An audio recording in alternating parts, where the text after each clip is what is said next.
अब बच्चों पढ़ेंगे स्टोइकियोमेट्री का क्या असर पड़ता है इक्विलिब्रियम कांस्टेंट के ऊपर। तो सो लेट्स स्टार्ट। अफेक्ट, ऐसे नहीं, ऐसे लिखते हैं कि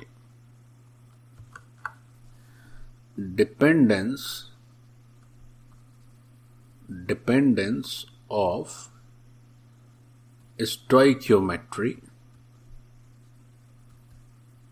या स्टोइकियोमेट्रिक कोफिशिएंट्स है ना, थोड़ा आसान हो जाएगा आपके लिए समझना। Dependence of stoichiometric coefficients over equilibrium constant, over equilibrium constant. समझिए जरा, स्टोइकियोमेट्रिक कोफिशिएंट की डिपेंडेंस क्या है इक्विलिब्रियम कांस्टेंट के लिए। बहुत आसान है बट बहुत इंपॉर्टेंट है, एक बार समझने से बात कभी भूलेंगे नहीं। दो तीन बातें हैं, पॉइंट वाइज लिख लेते हैं। तो उसको समझने के लिए दो हम रिवर्सिबल रिएक्शन मान के चलते हैं अपना रेफरेंस। तो जैसे लिख दिया कि एक रिएक्शन है जिसमें ए से बी बनता है और इसका जो इक्विलिब्रियम कोफिशिएंट है या सॉरी इक्विलिब्रियम कांस्टेंट है के इक्विलिब्रियम, उसको नाम दे दिए K1।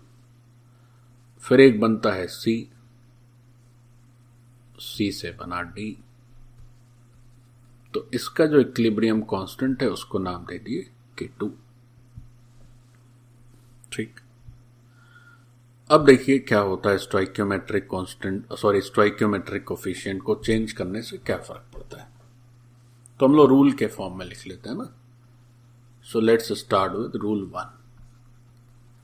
पहला रूल ये कहता है कि if you multiply both sides by any constant, जैसे हमने क्या किया कि पहली रिएक्शन लिखी थी ए से बी, तो उस रिएक्शन में क्या किए, लैम्डा से मल्टीप्लाई कर दिए दोनों साइड, और दूसरी रिएक्शन में क्या किए, म्यू से मल्टीप्लाई कर दिए दोनों साइड, है ना। दूसरी रिएक्शन जो लिखी थी दैट वाज C2D, उसमें म्यू से मल्टीप्लाई कर दिए। अब देखें क्या होगा इक्विलिब्रियम कोफिशिएंट में, इक्विलिब्रियम कांस्टेंट में। तो जिस कांस्टेंट से आप रिएक्टेंट्स और प्रोडक्ट को मल्टीप्लाई करते हो उतना पावर आ जाता है। जो नया इक्विलिब्रियम कांस्टेंट आएगा that is K1 to the power lambda, और यहां जो नया इक्विलिब्रियम कांस्टेंट आएगा that is K2 to the power mu. ऐसा क्यों होता है, वी कैन इजिली प्रूव। कैसे, देखो, ये पहली रिएक्शन है और ये दूसरी रिएक्शन है। तो अगर हम कहें भाई कि K1 की वैल्यू बताइए क्या होगी, हम लोग इस पहले रूल का प्रूफ कर रहे हैं जो कि छोटा सा है ना प्रूफ। कम से कम जो आसान बातें हैं जिनको आसानी से 2 लाइन में प्रूव किया जा सकता है, we must know them because ये बहुत सस्ते प्रूफ होते हैं। तो जैसे K1 की बात करी जाए तो K1 के बारे में क्या लिखोगे, लिखोगे एक्टिव मास ऑफ B ऊपर और एक्टिव मास ऑफ A नीचे। अच्छा ठीक है, ये तो पहली रिएक्शन की बात हो गई। अब चलो इस रिएक्शन को हम नाम दे देते हैं 3 और इसको नाम दे देते हैं 4। तो अगर कहें कि भाई तीसरी रिएक्शन का इक्विलिब्रियम कांस्टेंट लिखिए क्या होगा, है ना। हम कहें कि भाई के इक्विलिब्रियम लिखिए किसका, थर्ड रिएक्शन का। तो कैसे लिखेंगे आप लिखेंगे कि जो भी सर बी का एक्टिव मास आएगा उसकी पावर लैम्डा करनी होगी आपको, और जो भी ए का एक्टिव मास आएगा उसकी पावर भी लैम्डा करनी होगी, है ना। यही तो पढ़े कि जो कोफिशिएंट होता है पावर में चला जाता है। तो इसको ऐसे भी कह सकते हैं, this is active mass of B divided by active mass of A whole to the power lambda, और you can say K1 to the power lambda. यही तो हमने लिखा है। देखो ये जो K1 to the power lambda तुम प्रूफ कर रहे हो यही तो लिखा हुआ है सामने। तो क्या ध्यान रखोगे, if you multiply both sides by some stoichiometric coefficient, उतना पावर चढ़ा देना है के इक्विलिब्रियम में। That's the answer, this is the rule 1। अच्छा, दूसरा रूल देखते हैं।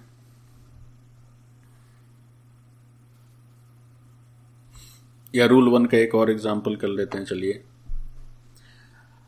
जैसे हमने लिखा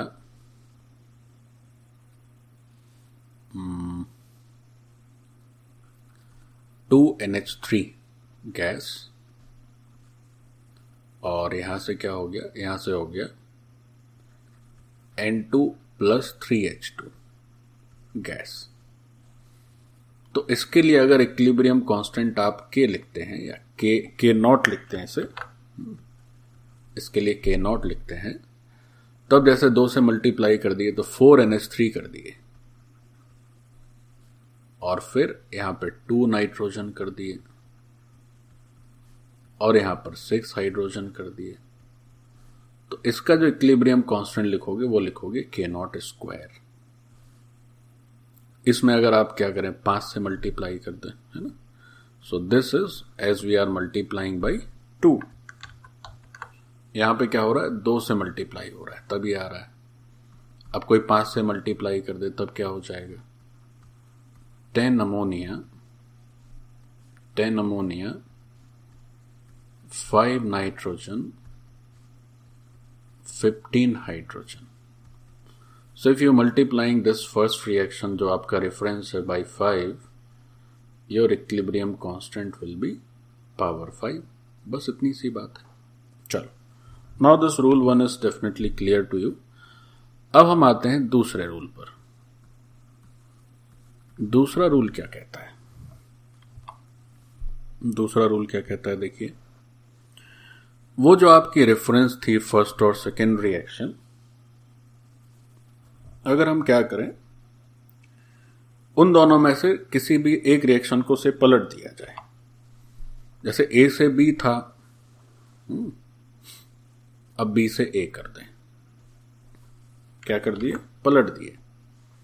तो किसी भी रिवर्सिबल रिएक्शन के रिएक्टेंट और प्रोडक्ट को जब आप इंटरचेंज करते हैं तो उसका इक्विलिब्रियम कांस्टेंट जो होता है वो रेसिप्रोकल हो जाता है। यानी इसके लिए 1/K1 हो जाएगा और इसके लिए 1/K2 हो जाएगा। सो दिस इज रूल 2। जैसे लिखा आपने लिखा एक एग्जांपल, 2HI, इसके डिसोसिएशन से बन रहा है हाइड्रोजन और आयोडीन। और अगर इस रिएक्शन का K इक्विलिब्रियम से K0 है तो इसी को पलट दिए, हाइड्रोजन कर दिए, आयोडीन कर दिए और सामने लिख दिए 2HI। तब इस रिएक्शन का जो इक्विलिब्रियम कांस्टेंट आएगा, दिस वुड बी 1/K0, है ना। रेसिप्रोकल हो जाता है अगर आप रिएक्टेंट्स और प्रोडक्ट को इंटरचेंज कर देते हैं। इसके प्रूफ में कोई दम नहीं है, बहुत आसान। अगर आप B/A को K1 लिखते हो तो A/B को 1/K1 लिखना ही होगा, है ना भाई। जो न्यूमरेटर है और डिनोमिनेटर उसको आपस में पलट दोगे तो आंसर भी तो पलट जाएगा। बस इतनी सी बात है, कोई प्रूफ की जरूरत नहीं है। लेकिन दिमाग में याद जरूर रखना चाहिए कि रिएक्शन को अल्टा पल्टी कर दें रिएक्टेंट प्रोडक्ट की तो इक्विलिब्रियम कांस्टेंट भी रेसिप्रोकेट हो जाता है, पलट जाता है। This is your rule 2। अब रूल 3 देखते हैं। रूल 3 देखिए, रूल 3 क्या है। वो जो शुरुआती रेफरेंस रिएक्शन थी, let's add both of them. तो पहली थी A से बना B, दूसरी थी C से बना D। तो A और C ऐड हो गए और B और D ऐड हो गए। तो इसका जो इक्विलिब्रियम कांस्टेंट आएगा वो आ जाएगा दोनों का मल्टीप्लिकेशन। कैसे, इसका अगर प्रूफ करना चाहें, इसका अगर कोई प्रूफ देखना चाहे तो देखो क्या प्रूफ। अगर इसका इक्विलिब्रियम कांस्टेंट देखा जाए तो हम लिखेंगे active mass of B, active mass of D, active mass of A और एक्टिव मास ऑफ सी। तो ये जो हिस्सा है जिसको कि B by A कहेंगे, so this B by A is K1 and this D by C is K2, so this is equilibrium constant। तो आप एक से ज्यादा से आपके पास 5 रिएक्शंस हैं, if you add them all तो इक्विलिब्रियम कांस्टेंट सबके मल्टीप्लाई हो जाएंगे, है ना, सबके इक्विलिब्रियम कांस्टेंट मल्टीप्लाई हो जाएंगे। जैसे मान लीजिए एग्जाम्पल, देखिए इसका एक एग्जाम्पल से लिखा गया A1 से बनाए A2, फिर A2 से बनाए A3, एक से ज्यादा रिएक्टेंट प्रोडक्ट भी हो सकते हैं बच्चों, A3, ठीक है, या 2 रिएक्टेंट प्रोडक्ट का करके देखते हैं। A प्लस B, इससे हमने बनाया C प्लस D, इसका equilibrium constant K1। C plus D, इससे बनाया E प्लस F, इसका इक्विलिब्रियम कांस्टेंट K2, इसका equilibrium constant K2। E plus F, इससे बनाया G प्लस H, इसका equilibrium constant K3। These are the 3 reversible reactions and for them equilibrium constant are given. Now if we add all these 3 reactions, if we add all these 3 reactions, so what will happen? तो जब तुम तीनों को add करोगे, तो जब ये add होगा तो आमने सामने वाले कैंसिल भी होते हैं, है ना, तो आमने सामने C और D कट जाएंगे, आमने सामने के E और F भी कट जाएंगे। तो ले दे के तुम्हारे हाथ में रहेगा क्या? तुम्हारे हाथ में रहेगा A प्लस B और सामने दिखेगा केवल G प्लस H। अब इस रिएक्शन का अगर K इक्विलिब्रियम पूछा जाएगा तो क्या हो जाएगा? K1, K2, K3। क्यों?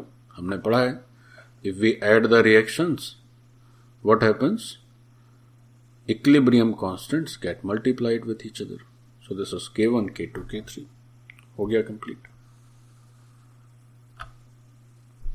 ऐसे 10 रिएक्शन हो तो 10 के इक्विलिब्रियम कांस्टेंट मल्टीप्लाई हो जाएंगे। तो बस ये 3 ही बातें हैं। पहली बात क्या याद रखना है? पहली बात याद रखना है कि अगर दोनों साइड किसी भी रिएक्शन में कांस्टेंट मल्टीप्लाई करते हो तो उतना पावर आ जाएगा इक्विलिब्रियम कांस्टेंट में। First rule.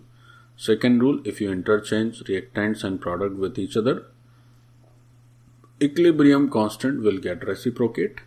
Rule third, if you add all the reactions, equilibrium constant will be multiplication of all the equilibrium constants। बस इन्हीं 3 रूल से सारा स्टोइकियोमेट्री निपट गया। अब ये जो पढ़े इस पर आधारित 1-2 छोटे छोटे सवाल कर लेते हैं, है ना, तो और पक्का हो जाएगा। चलो कुछ आसान से एग्जाम्पल देखते हैं। पहले एग्जाम्पल में हमें 3 रिएक्शंस दिए हैं, मैं लिख दे रहा हूं। पहली रिएक्शन है half N2 plus half O2, this gives NO।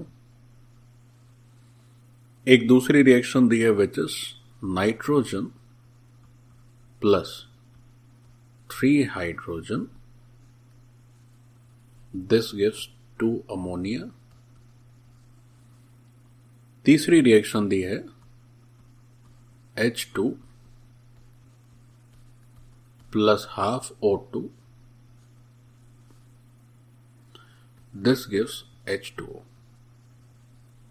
मान लीजिए इस तरह से ये 3 रिएक्शन दी हुई है। इन तीनों रिएक्शन के करस्पॉन्डिंग इक्विलिब्रियम कांस्टेंट दे दिए हैं K1, K2 और K3, है ना।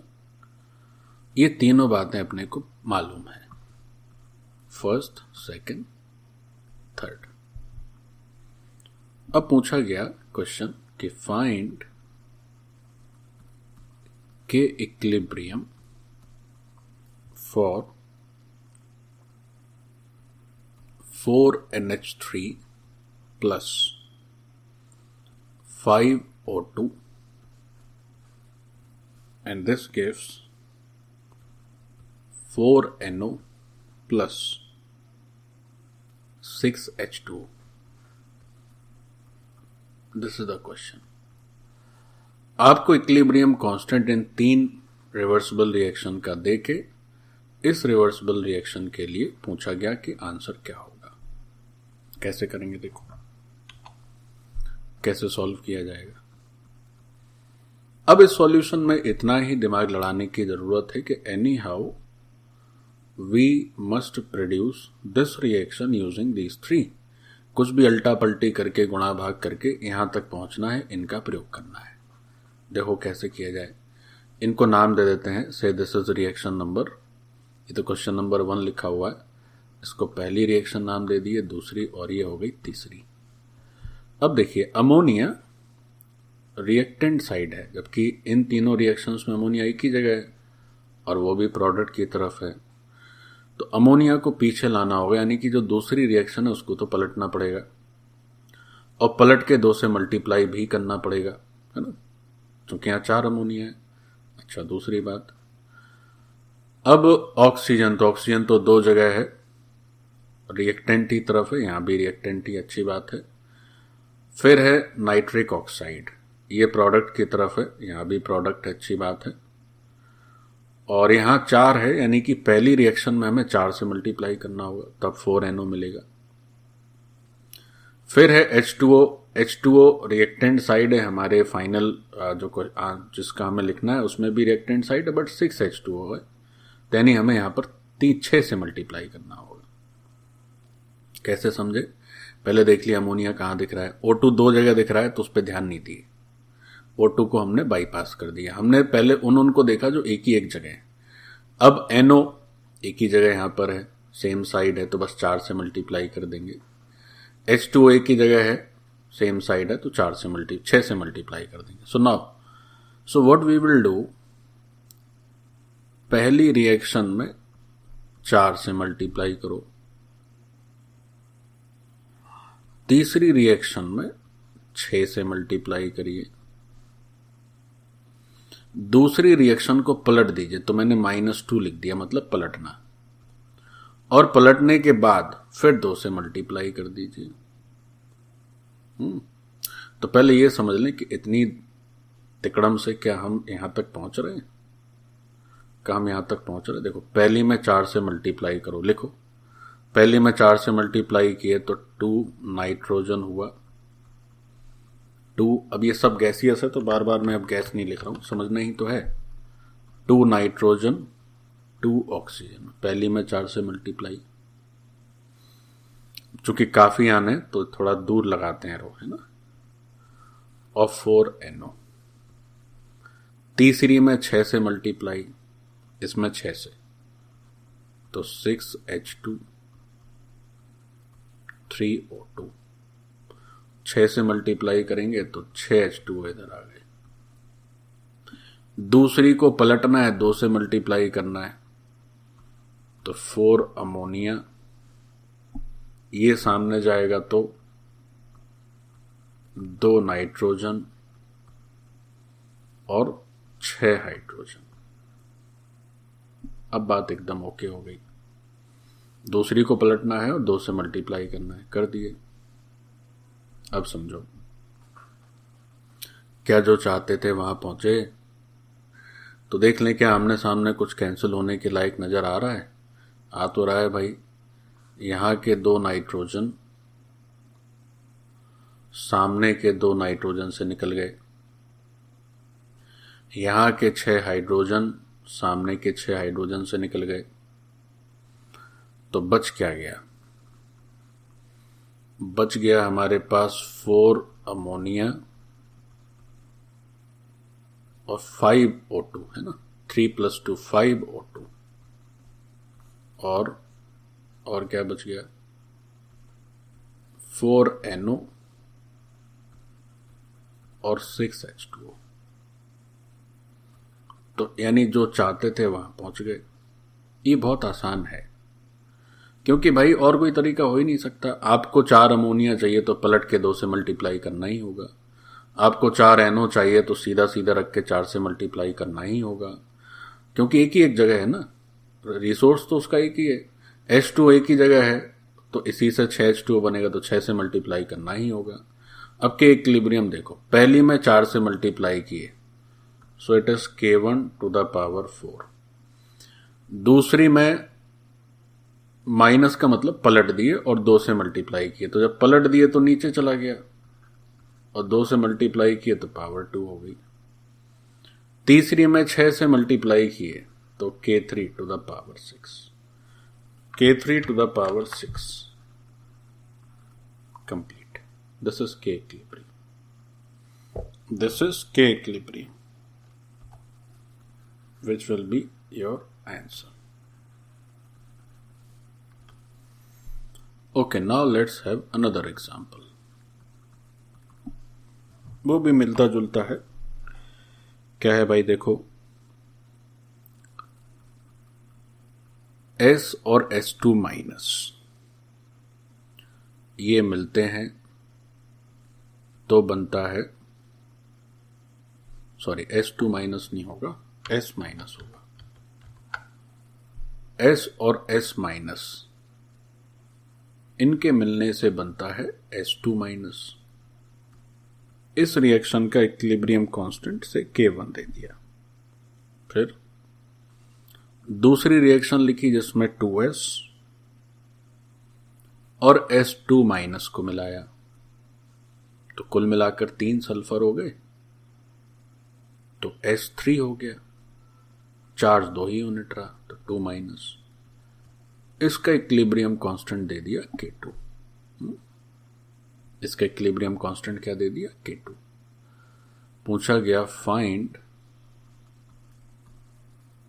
K equilibrium for, K equilibrium पूछा गया किसका,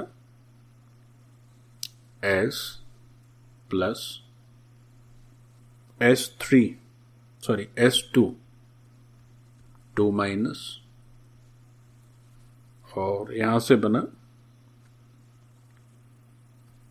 S3 2 माइनस। इसका K इक्विलिब्रियम बताना है, तो कैसे करेंगे देखो। तो दी हुई जो 2 रिएक्शंस हैं, आपको करना क्या है, you need to rearrange them in such a manner that you can find this reaction, then only you will get correct answer. तो ही आप क्या कर सकते हैं, K इक्विलिब्रियम की सही वैल्यू बता सकते हैं। तो कैसे करेंगे, अब S2 माइनस, तो S तो दोनों में इसी तरफ है, तो अच्छी बात है। तो हम उसको पहले देखें जो एक ही जगह पाया जाए, उससे ज्यादा सटीक आइडिया मिलता है। तो देखो इन 2 रिएक्शन में S2 माइनस कहां है, यहां पे नजर आ रहा है, ये नजर आ रहा है S2 माइनस। तो इसको पलटना पड़ेगा, क्योंकि हमको तो ये कहां चाहिए, रिएक्टेंट में चाहिए। और यहां भी S2 माइनस लिखा है, यहां भी S2 माइनस है, किसी से मल्टीप्लिकेशन तो है नहीं, अच्छी बात है। उसके बाद S3 2 माइनस कहां पर है भाई, S3 2 माइनस इस साइड है, यहां भी इसी साइड है, without any multiplication. So it's relatively easier. You need to do -1। -1 का मतलब, माइनस लगाने का मतलब है कि हमने रिएक्शन को पलट दिया, +2। Let's see what happens. ये -1 किए तो ये हो गया S2 माइनस, इधर आ गया, इसके साथ साथ 2S आ गया। ये -1 से आया और ये 2 से आया, ये -1 से आया और ये 2 से आया। सामने क्या हुआ, ये सामने चला गया, तो S और S माइनस हो गया, ये भी -1 का हिस्सा है, और ये सामने चला गया, सॉरी 2 तो जैसे का तैसे ही जोड़ रहे थे ना, तो यहां से हो गया S3 2 माइनस, दिस इज 2। तो देखें क्या परिणाम होता है, कुछ कट रहा है क्या, हाँ भाई कट तो रहा है। ये वाला S यहाँ के 2S में एक S को उड़ा देगा। और कुछ जा रहा है क्या? और कुछ जा रहा है क्या? यहाँ पर S2 माइनस आ रहा है। मैंने कुछ गलती कर दी, 2 माइनस तो कहीं लिखा ही हुआ नहीं है। अच्छा लिखा तो हुआ है। और यहाँ पर S2 2 माइनस, थोड़ी मैंने गड़बड़ी कर दी क्वेश्चन में। गड़बड़ी ये कर दी कि S प्लस S2 2 माइनस और S3 2 माइनस। अच्छा नहीं, सही तो है। S2 माइनस हो गया,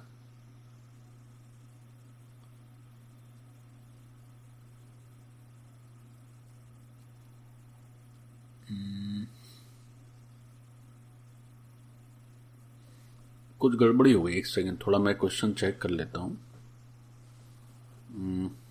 S हो गया, S माइनस दिया हुआ है। हाँ यही तो गड़बड़ हो गई। ये बच्चों S2 माइनस, इसको जरा ठीक कर लें। इस क्वेश्चन को थोड़ा सा ठीक कर लीजिए। S और S2 माइनस, यहां से S2 2 माइनस बना। ठीक, अब देखो अब ठीक हो जाएगा। तो S2 2 माइनस हो गया और सामने S और S2 माइनस। ठीक, और कुछ क्या जा रहा है? एक और जा रहा है भाई, S2 माइनस इस S2 माइनस से निकल लिया। तो क्या रह गया तुम्हारे पास? तुम्हारे पास रह गया ये सल्फर S2 माइनस, सामने क्या रह गया? S3 2 minus. यानी जो चाहते थे वहां पहुंच गए। तो जो चाहते थे वहां पहुंच गए, तो के इक्विलिब्रियम भी पहुंच गया। 2 और -1, 2 यानी K2, -1 यानी 1/K1। आंसर। अब कोई भी इस तरह की रिएक्शन आए, आपको बस रीअरेंज इस तरह से करना है। तो उसका भी तरीका क्या है? जो एक ही जगह हो पहले उसको देखो। जो मल्टी, जैसे यहां सल्फर को हमने नहीं देखा क्योंकि वो 2 जगह थे, तो जो एक ही जगह पाया जाए पहले उससे निपटो और फिर सही से आंसर हो जाएगा तुम्हारा। चलिए